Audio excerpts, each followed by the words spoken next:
দর্শক আমন্ত্রণ যমুনা আইডেস্কে। শুরুতেই জানিয়ে দেব শিরোনামগুলো। 2-3 দিনের মধ্যে চুক্তিতে রাজি না হলে ইরানে আবারও হামলার হুমকি ট্রাম্পের। শত্রুদের চমকে দেওয়ার হুঁশিয়ারি ইরানি পররাষ্ট্রমন্ত্রী আব্বাস আরাগচির। হরমুজ প্রণালীতে অচলাবস্থা ও জ্বালানি সংকটে বড় ধাক্কা বিশ্ব অর্থনীতিতে। খাদ্য ঘাটতির শিকার মানুষের সংখ্যা 36 কোটি ছাড়াতে পারে শঙ্কা জাতিসংঘের। যুক্তরাষ্ট্রের ক্ষমতার বলয় ভাঙতে মাল্টিপোলার ওয়ার্ল্ড অর্ডার গঠনে একমত চীন রাশিয়া। মধ্যপ্রাচ্যে স্থিতি ফেরাতে কার্যকর সিদ্ধান্তের আহ্বান জিনপিং পুতিনের।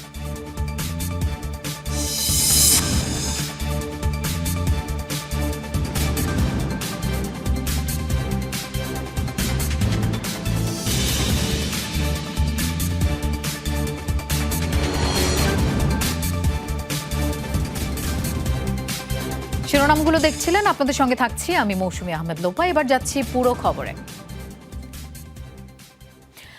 2-3 দিনের মধ্যে চুক্তিতে রাজি হতে হবে ইরানকে, নতুবা আবারও শুরু হবে সামরিক অভিযান। এমন হুঁশিয়ারি দিয়েছেন মার্কিন প্রেসিডেন্ট ডোনাল্ড ট্রাম্প। হোয়াইট হাউসের বার্ষিক আয়োজনে দাবি করেন ইরান যুদ্ধ শেষ করার জন্য মরিয়া। চুক্তির বিষয়ে আশা প্রকাশ করেছেন মার্কিন ভাইস প্রেসিডেন্টও। তবে যুদ্ধে ফিরলে চমক দেখাবে তেহরানও, হুমকি পররাষ্ট্রমন্ত্রী আব্বাস আরাগচির। উপকূল ইরানের, অথচ তৎপরতা মার্কিন সামরিক বাহিনীর। 2 মাসেরও বেশি সময় ধরে এই চিত্র পারস্য উপসাগর ও হরমুজ প্রণালীতে। নৌ অবরোধ কার্যক্রমের ভিডিও প্রকাশ করে অবস্থানের জানান দিচ্ছে সেন্টকম। এমন অবস্থায় আবারও ইরানকে সময় বেঁধে দিলেন মার্কিন প্রেসিডেন্ট ডোনাল্ড ট্রাম্প। জানালেন শিগগিরই শেষ হতে যাচ্ছে ইরান যুদ্ধ, দ্রুতই স্বাভাবিক হবে পরিস্থিতি, আর তা অবশ্যম্ভাবী। এই যুদ্ধ খুব শিগগিরই শেষ করতে যাচ্ছি। ইরানিরা চুক্তি করতে মরিয়া, তারা এসবে এখন ক্লান্ত, আর এগুলো খুব দ্রুতই হবে। তেলের দাম হু হু করে কমে যাবে, দাম কমবেই। ইরানের সাথে চুক্তির বিষয়ে আশাবাদী মার্কিন ভাইস প্রেসিডেন্টও দাবি করেন ওয়াশিংটন তেহরান কোনো পক্ষই আরেক দফা সামরিক তৎপরতা চায় না। আমার মনে হয় আমরা অনেক দূর এগিয়েছি। মনে হচ্ছে ইরানিরা একটা চুক্তি করতে চায়, তবে বিকল্প পদ্ধতিও আছে। সেটা হতে পারে ইরানে আমরা পুনরায় সামরিক অভিযান শুরু করব। ইরানের পররাষ্ট্রমন্ত্রী আব্বাস আরাগচির পাল্টা হুঁশিয়ারি, আবার যুদ্ধে ফিরলে অনেক চমক দেখতে হবে যুক্তরাষ্ট্রকে। কাতার, সৌদি আরব ও সংযুক্ত আরব আমিরাতের অনুরোধে 2 থেকে 3 দিনের জন্য ইরানে অভিযান পেছানোর পরিকল্পনার কথাও জানিয়েছিলেন ট্রাম্প। অনিক রহমান, যমুনা নিউজ। মধ্যপ্রাচ্যে সংঘাতের জেরে চলতি বছরের বৈশ্বিক প্রবৃদ্ধির পূর্বাভাস কমাতে বাধ্য হয়েছে জাতিসংঘ। প্রত্যাশিত 3% থেকে কমিয়ে নির্ধারণ করেছে 2.5%। World Economic Situation and prospects প্রতিবেদন অনুযায়ী হরমুজ প্রণালীতে অচলাবস্থা ও জ্বালানি সংকটে বড় ধাক্কা খেয়েছে বিশ্ব অর্থনীতি। জাতিসংঘ বলছে এমন পরিস্থিতি দীর্ঘায়িত হলে খাদ্য ঘাটতির শিকার মানুষের সংখ্যা দাঁড়াতে পারে রেকর্ড 36 কোটি 30 লাখে। মধ্যপ্রাচ্যের সংঘাতের উত্তাপ যুদ্ধক্ষেত্র ছাড়িয়ে ধাক্কা দিয়েছে বিশ্ব অর্থনীতিতে, এমনকি পৌঁছে গেছে মানুষের খাবারের প্লেটে। পরিস্থিতির ভয়াবহতা উঠে এসেছে জাতিসংঘের অর্থনৈতিক প্রতিবেদনেও।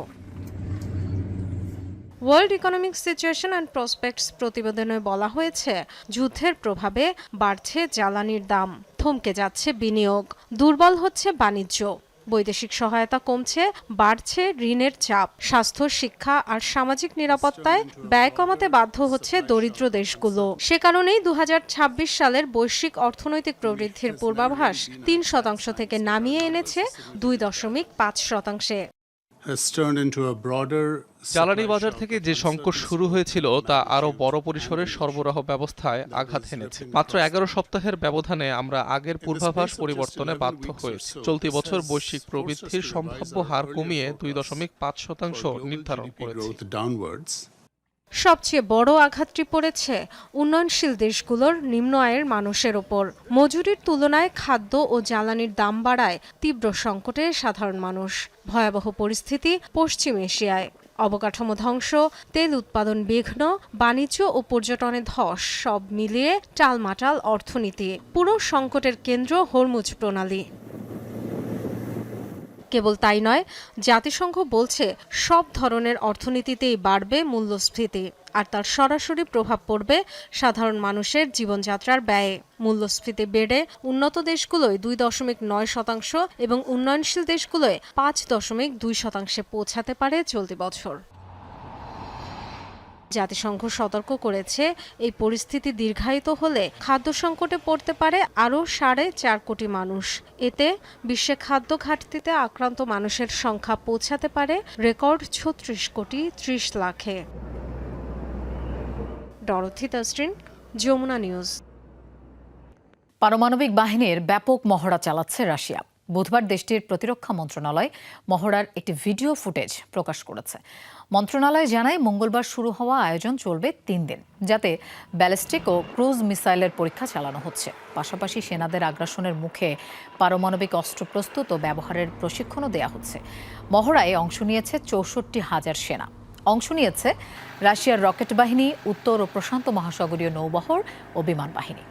ব্যবহার করা হচ্ছে 200টিরও বেশি ক্ষেপণাস্ত্র লঞ্চার, 140টি বিমান, 73টি যুদ্ধজাহাজ এবং 8টি কৌশলগত পারমাণবিক সাবমেরিন সহ মোট 13টি সাবমেরিন।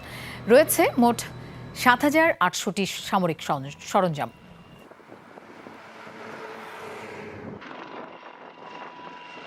যুক্তরাষ্ট্রকেন্দ্রিক ক্ষমতার প্রভাব কমাতে বহুমেরু বিশ্ব ব্যবস্থা বা মাল্টিপোলার ওয়ার্ল্ড অর্ডার গঠনে একসাথে কাজ করবে চীন রাশিয়া।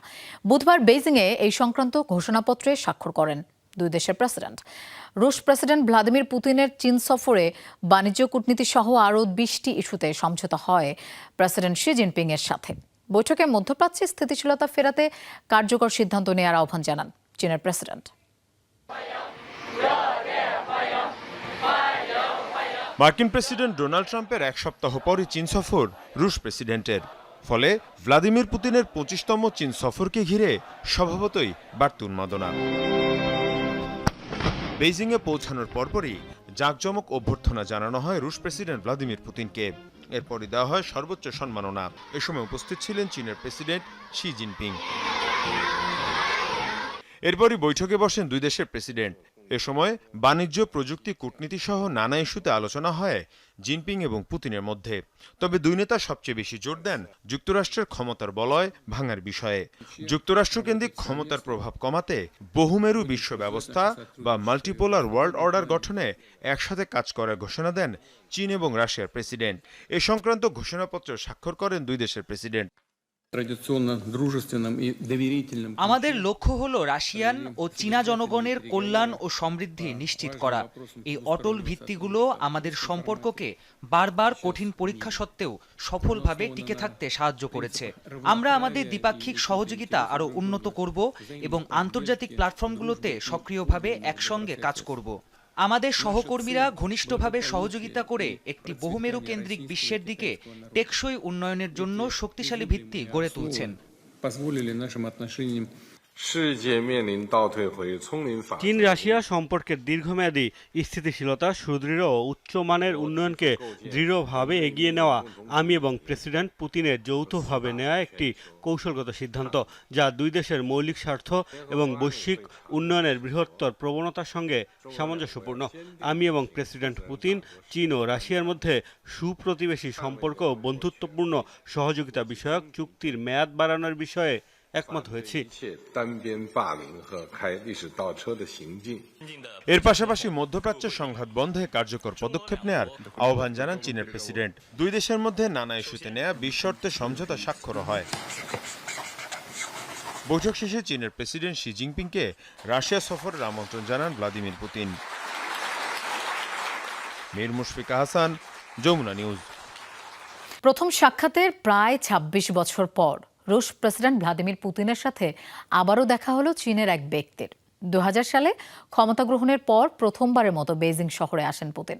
সেই সময় বেইজিংয়ের বেইহাই পার্কে কিশোর পেং পাইয়ের সাথে তার দেখা হয়। সেই মুহূর্তটি ক্যামেরাবন্দি করতে ভুলেননি 12 বছরের চীনা বালক।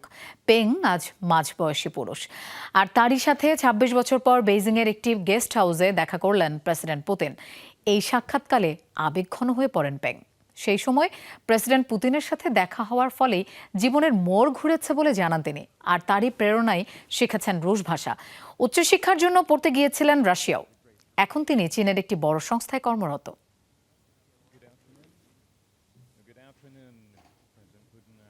ইরান যুদ্ধে মোতায়েনকৃত মার্কিন সেনাদের সরিয়ে নিতে ডেমোক্র্যাটদের আনা প্রস্তাব অবশেষে মার্কিন সিনেটে পাশ হয়েছে। মঙ্গলবার মার্কিন প্রেসিডেন্টের যুদ্ধ চালিয়ে যাওয়ার ক্ষমতা কমিয়ে আনার পক্ষে ভোট দিয়েছে 50 জন সিনেটর, বিপক্ষে 47 জন। 1973 সালের ওয়ার পাওয়ার্স রেজুলেশন আইন অনুসারে বিদেশে 60 দিনের বেশি সামরিক অভিযান অব্যাহত রাখতে কংগ্রেসের অনুমোদন নিতে হবে মার্কিন প্রেসিডেন্টকে। অবশ্য সিনেটে পাশ হলেও প্রস্তাবটি রিপাবলিকান নিয়ন্ত্রিত প্রতিনিধি পরিষদেও পাশ হতে হবে, তবেই চূড়ান্ত হবে এই প্রস্তাব। এর আগে অন্তত 7 বার এই প্রস্তাব উত্থাপন করে ডেমোক্র্যাটরা, তবে প্রতিবার ট্রাম্পপন্থী রিপাবলিকানদের ভোটে আটকে যায় প্রস্তাবটি।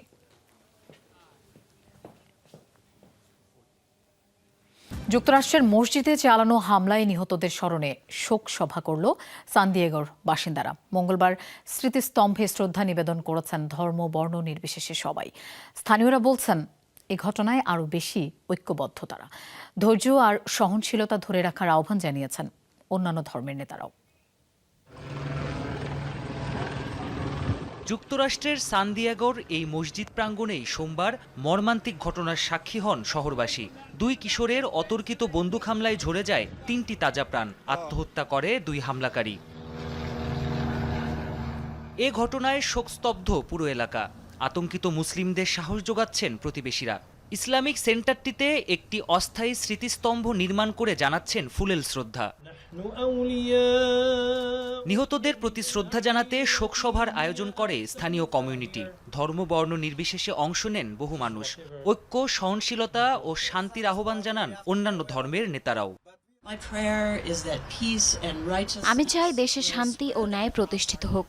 উপাসনালয়, স্কুল, বাড়ি কিংবা সমাজের কোথাও যেন কেউ ভয় না থাকে, এমনটাই প্রার্থনা।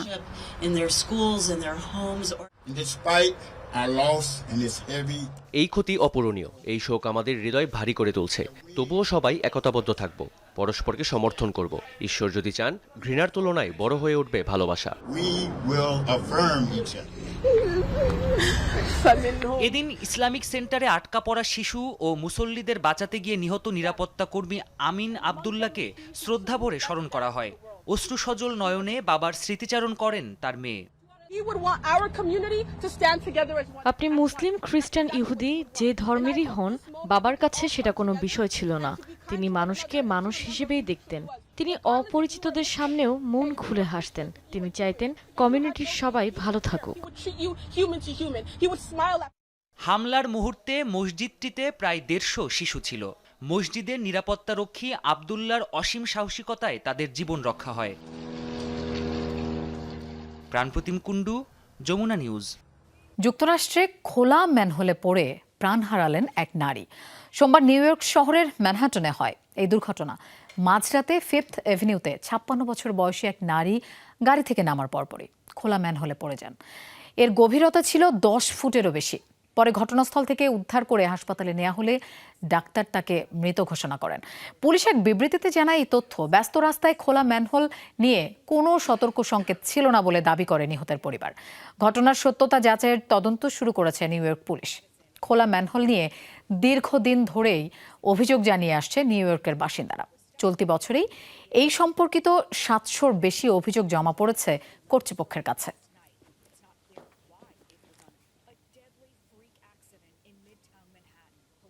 ভিসা ছাড়া বিদেশি পর্যটকদের দেশে অবস্থানের সময়সীমা কমানোর সিদ্ধান্ত নিয়েছে থাইল্যান্ড সরকার। মঙ্গলবার দেশটির মন্ত্রিসভার বৈঠকে এই সিদ্ধান্ত নেওয়া হয়। 2024 সালে 93টি দেশের পর্যটকদের ভিসা ছাড়া দেশটিতে 60 দিন অবস্থানের সুবিধা চালু করে থাইল্যান্ড সরকার। কোভিড মহামারীর পর ভেঙে পড়া পর্যটন খাত পুনরুদ্ধারে এমন সিদ্ধান্ত নেওয়া হয়েছিল। যুক্তরাষ্ট্র, ইসরায়েল, দক্ষিণ আমেরিকার কিছু দেশ এবং ইউরোপের সেনজেনভুক্ত 29 দেশ এই সুবিধার আওতাধীন ছিল। তবে কিছু মানুষ এই সুবিধার অপব্যবহার করছে বলে দাবি করেন দেশটির সরকারি মুখপাত্র। তাই নতুন কাঠামোয় ভিসা মুক্ত অবস্থানের সর্বোচ্চ সময়সীমা 30 দিনে নামিয়ে আনা হবে বলে জানানো হয়েছে।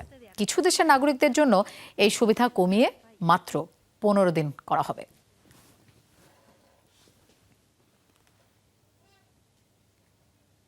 পাকিস্তানের খাইবার পাখতুনখোয়া প্রদেশে নিরাপত্তা বাহিনীর অভিযানে নিহত বিচ্ছিন্নতাবাদী গোষ্ঠীর কমপক্ষে 22 সদস্য। রোববার থেকে প্রদেশটির উত্তর ওয়াজিরিস্তান জেলায় শুরু হয় বিশেষ এই অভিযান। পাকিস্তান আইএসপিআর এর দাবি, গোয়েন্দা তথ্যের ভিত্তিতে অঞ্চলটিতে বিচ্ছিন্নতাবাদীদের অবস্থান জানতে পারে নিরাপত্তা বাহিনী। সেখানে অভিযান চালাতে গেলে সন্ত্রাসীদের হামলার মুখোমুখি হয় পাক বাহিনী।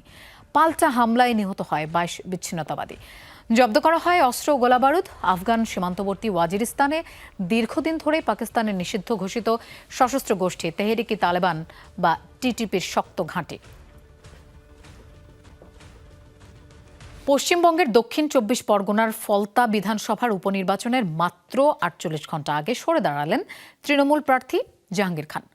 মঙ্গলবার ভোট প্রচারের শেষ দিনে এই ঘোষণা দেন তিনি। সিদ্ধান্তটি তার ব্যক্তিগত বলে এক এক্স পোস্টে জানিয়েছে তৃণমূল কংগ্রেস। এদিকে বিধানসভা উপনির্বাচনের মনোনয়ন প্রত্যাহারের সময় পেরিয়ে যাওয়ায় ইভিএম থেকে যাচ্ছে তৃণমূল প্রার্থী জাহাঙ্গীর খানের নাম। গেল 29 এপ্রিল পশ্চিমবঙ্গের বিধানসভা ভোটের শেষ দফায় ফলতা বিধানসভা কেন্দ্রের বেশ কিছু বুথে অনিয়মের অভিযোগ ওঠে। পরে পুনর্নির্বাচনের দাবি উঠলে কমিশন সেই সিদ্ধান্ত নেয়। পথভ্রষ্ট হয়ে বাল্টিক দেশ এস্তোনিয়ায় এসে পড়ল ইউক্রেনের ড্রোন। পরে সেটিকে ভূপাতিত করে নেটো বাহিনী। এস্তোনিয়ার সামরিক বাহিনীর এক বিবৃতিতে বলা হয়, মঙ্গলবার দুপুরের দিকে ড্রোনটি রাশিয়ার দিক থেকে দেশটির দক্ষিণ পূর্বাঞ্চলীয় আকাশসীমায় প্রবেশ করে। এরপর ক্ষেপণাস্ত্র ছুড়ে সেটিকে ভূপাতিত করে প্রশিক্ষণ ফ্লাইটে থাকা নেটোর একটি রোমানিয়ান যুদ্ধ বিমান। বেশ কিছু এলাকায় ছড়িয়ে পড়ে ধ্বংসাবশেষ। এদিকে ড্রোনটি ইউক্রেনের বলে শনাক্ত করলেও এই ঘটনার জন্য মস্কোকেই দায়ী করেছে দেশটির সরকার। ইউক্রেনও দাবি করছে রাশিয়াই ড্রোনটিকে এস্তোনিয়ার দিকে পাঠিয়েছিল। তবে এ বিষয়ে এখনও কোনো মন্তব্য করেনি মস্কো। শক্তিশালী 5.9 মাত্রার ভূমিকম্পে কেঁপে উঠল লাতিন আমেরিকার দেশ পেরু। মঙ্গলবার দেশটির ইকা উপকূলীয় অঞ্চলে ছিল কেন্দ্র। উৎপত্তিস্থল ভূপৃষ্ঠ থেকে প্রায় 10 কিলোমিটার গভীরে। ক্ষতিগ্রস্ত হয় বেশ কিছু ঘরবাড়ি। এতে স্থানীয় একটি কবরস্থানও ক্ষতিগ্রস্ত হয়। দেয়াল ধসে পড়ায় কয়েকটি কফিন উন্মুক্ত হয়ে পড়ে। ভূমিকম্পের ঘটনায় এখনও কারো প্রাণহানির তথ্য পাওয়া যায়নি। রাজধানী লিমা সহ বেশ কিছু শহরেও অনুভূত হয় কম্পন। আতঙ্কগ্রস্ত হয়ে রাস্তায় বেরিয়ে পড়ে বাসিন্দারা। ক্ষয়ক্ষতির শিকার এলাকা পরিদর্শনে যান দেশটির প্রতিরক্ষা মন্ত্রী হাভিয়ের ফ্লোরেস।